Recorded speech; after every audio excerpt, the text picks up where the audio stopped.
Quand on parle des grandes puissances du Moyen Âge, on pense souvent à l'Europe, à l'Empire byzantin ou encore au califat du monde arabe. Pourtant, au cœur de l'Afrique de l'Ouest, s'élevait un empire si riche, si structuré et si influent qu'il faisait trembler les économies du monde méditerranéen. Cet empire, c'était l'empire du Mali. Un empire africain qui contrôlait l'or du monde, dominait le commerce transsaharien, possédait des villes universitaires célèbres et attirait savants, marchands et voyageurs de tous les horizons. Une véritable puissance mondiale médiévale dont l'histoire reste encore trop souvent sous-estimée. Aujourd'hui, plongeons dans l'histoire fascinante de l'empire du Mali, sa naissance, sa richesse, sa puissance politique, son rayonnement culturel et les raisons de son déclin. Avant l'empire du Mali, l'Afrique de l'Ouest était dominée par un autre grand empire, le Ghana, aussi appelé Ouagadougou. Cet empire contrôlait déjà le commerce de l'or et du sel, deux ressources vitales pour l'économie médiévale. Mais au XIIIe siècle, l'empire du Ghana s'affaiblit à cause des guerres, des invasions et de tensions internes. C'est dans ce contexte qu'un nouveau pouvoir va émerger, celui des Mandingues. Au cœur de cette transformation se trouve un personnage célèbre, Soundiata Keïta. Selon la tradition orale, Soundiata Keïta était un prince handicapé qui,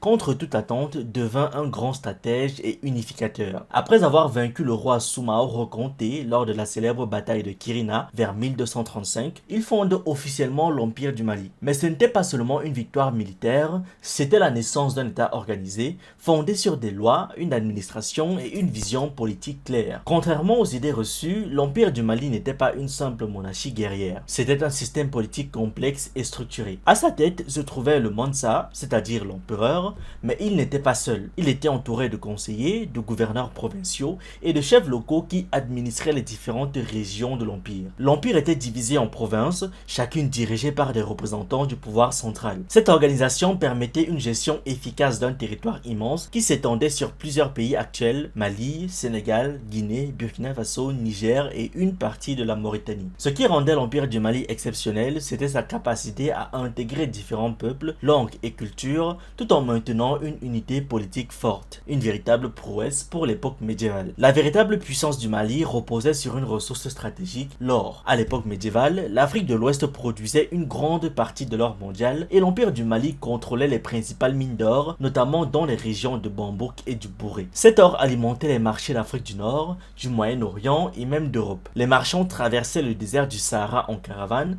pour échanger l'or contre du sel, des tissus, des chevaux et des produits de luxe. Le commerce transsaharien était l'un des piliers économiques de l'empire. Les routes commerciales reliaient le Mali à des villes majeures comme Gao, Tombouctou et Djenné, transformant l'empire en carrefour économique mondial. Et cette richesse était si immense qu'elle allait marquer l'histoire de l'économie mondiale. Parmi tous les empereurs du Mali, un nom domine les récits historiques, Mansa Moussa. Il régna au XIVe siècle et porta l'empire du Mali à son apogée. Sa richesse était légendaire, au point que certains historiens le considèrent comme l'homme le plus riche de toute l'histoire humaine. Son pèlerinage à la Mecque en 1324 reste l'un des événements les plus spectaculaires du Moyen Âge. Il voyagea avec une caravane gigantesque composée de milliers de soldats, d'esclaves, de serviteurs et de centaines de chameaux chargés d'or. Durant son passage en Égypte, il distribua tellement d'or qu'il provoqua une inflation économique qui dura plusieurs années. Cet événement montre à quel point l'empire du Mali possédait une richesse incomparable. Mais Mansa Moussa n'était pas seulement riche, il était aussi un bâtisseur et protecteur du savoir. Sous le règne de Mansa Moussa, la ville de Tombouctou devint l'un des plus grands centres intellectuels du monde. Contrairement aux clichés qui présentent l'Afrique médiévale comme isolée, Tombouctou était une ville cosmopolite, accueillant savants, juristes, astronomes, théologiens et étudiants venus de tout le monde islamique. L'université de Sankoré, notamment, attirait des milliers d'étudiants. On y enseignait la théologie, les mathématiques, la médecine, l'astronomie et le droit. Des milliers de manuscrits y étaient copiés et conservés, prouvant l'existence d'une tradition intellectuelle africaine extrêmement riche. Le livre avait une valeur immense dans cette société, parfois même plus précieuse que l'or. L'empire du Mali n'était pas isolé, il était profondément connecté aux réseaux commerciaux et culturels du monde médiéval. Des voyageurs célèbres comme Ibn Battuta ont visité l'empire et décrit sa richesse, sa stabilité et son organisation. Ils racontent notamment la sécurité exceptionnelle du territoire où les voyageurs pouvaient circuler sans crainte de banditisme. Les relations diplomatiques du Mali s'étendaient jusqu'au Maroc, à l'Égypte et au Moyen-Orient. L'empire était reconnu comme une grande puissance politique et économique. Sur certaines cartes européennes du XIVe siècle, Mansa Moussa Moussa est même représenté tenant une pépite d'or, symbole de la richesse du Mali aux yeux du monde. Malgré sa puissance, l'Empire du Mali commence à décliner à partir du XVe siècle, et plusieurs facteurs expliquent ce déclin. Les luttes internes pour la succession,